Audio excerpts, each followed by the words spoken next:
Hello and welcome to the November 2013 yoga teacher feature. This month we are in the Buddha Bar with Cora Ciaffone, and Cora teaches the eclectic hatha with restorative yoga on Wednesday evenings at 5:30 p.m. in Studio A. Thanks for doing this, Cora. My pleasure. And so, as I mentioned a second ago, just the purpose of this is to give people a sense of you and your teaching and your practice. And I usually start the interviews just by giving whomever's watching a little bit of a sense of your yoga practice and what it's all about for you, and maybe starting with how you found your way onto a yoga mat, because those are always interesting stories. It started in '97, and at the time, I was in Florida maybe 2 years, teaching as a certified aerobic instructor, dance instructor, body sculpting, all of that. And still a friend of mine today said, have you ever taken a yoga class? I said, no, I'm just like this high energy person. I don't know if it really is something I would do. She said, well, just come with me. So I took one class, and it was Iyengar, and this was in Delray, and it was instantly fell in love with it. Wow. Instantly. And it was just so fulfilling. What was it about it that drew you in? What drew me in was the precision, because I do have a dance background. I was a dancer for a while. So that precision was very intriguing to me. Using your strength and really going inward and using far more than just the body, which is what I was always doing. So it really touched spirit right from the beginning.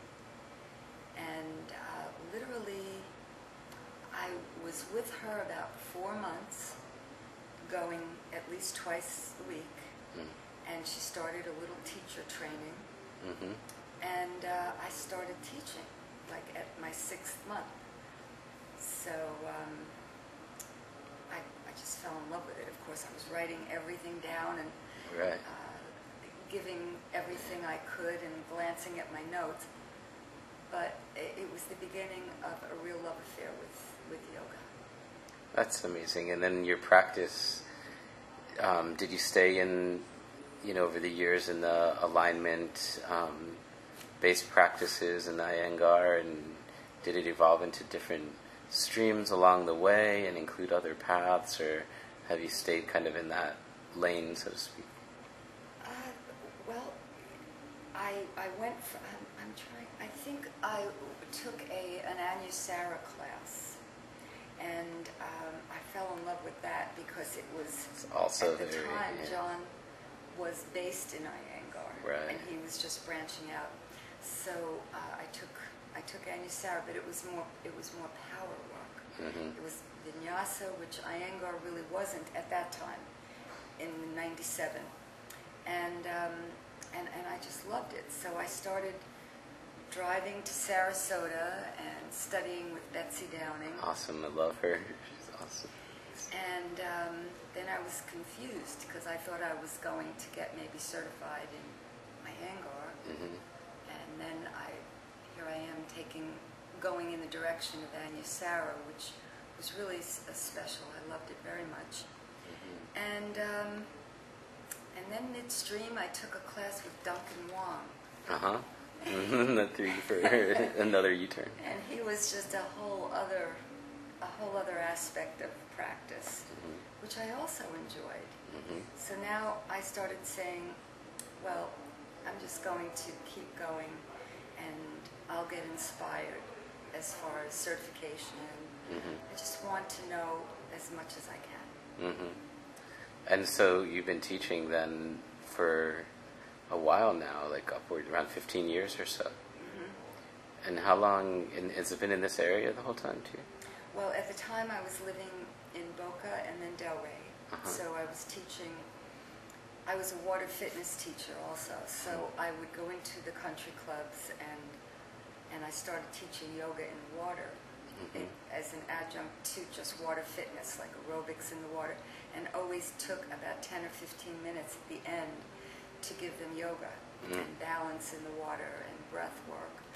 And then I guess it was about 10 or 11 years ago now, then I moved up to Jupiter. And I was still driving to Boca and Delray and teaching my classes until I found my niche here. And how would you describe what your teaching is all about now in terms of what it includes, and what's the essence of it for you?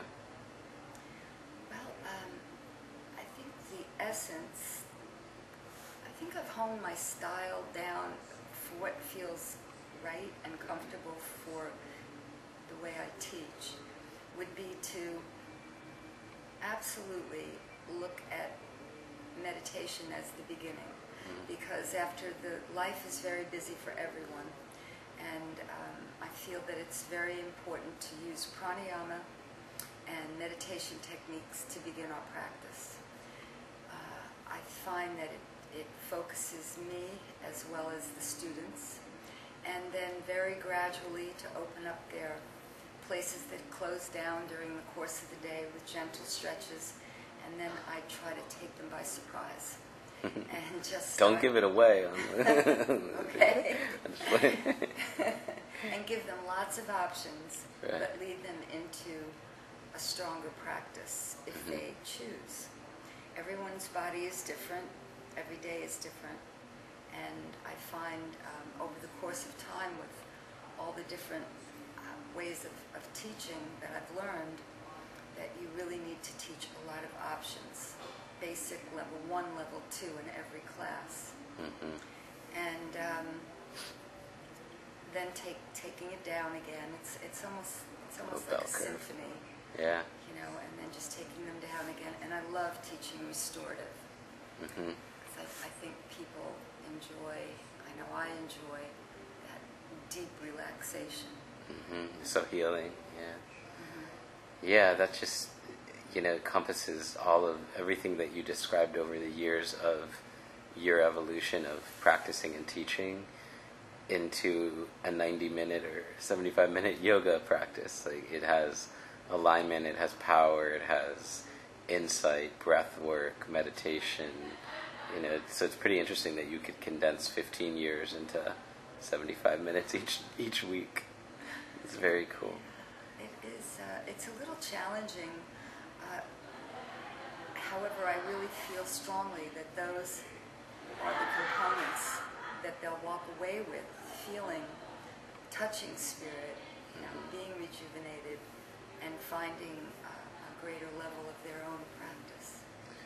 What would you say in terms of, for people maybe coming into yoga? I ask each teacher this, it's kind of like a little tradition now. Just coming to the practice and inspiration for them starting out based on what your experience was. A student new to yoga? Yeah. I would say, because I teach yoga with your dog, and one of the first things I say in a class is come in with no expectations. That the breath work, the meditation will take you to a place where you listen to your inner voice and just let everything unfold. And no competition, no obligation. It's your hour, or hour and 15 minutes. Awesome. Thank you so much. Oh, namaste, and thank you so much. I'm so grateful to be a part of Kula. Awesome. Thank you.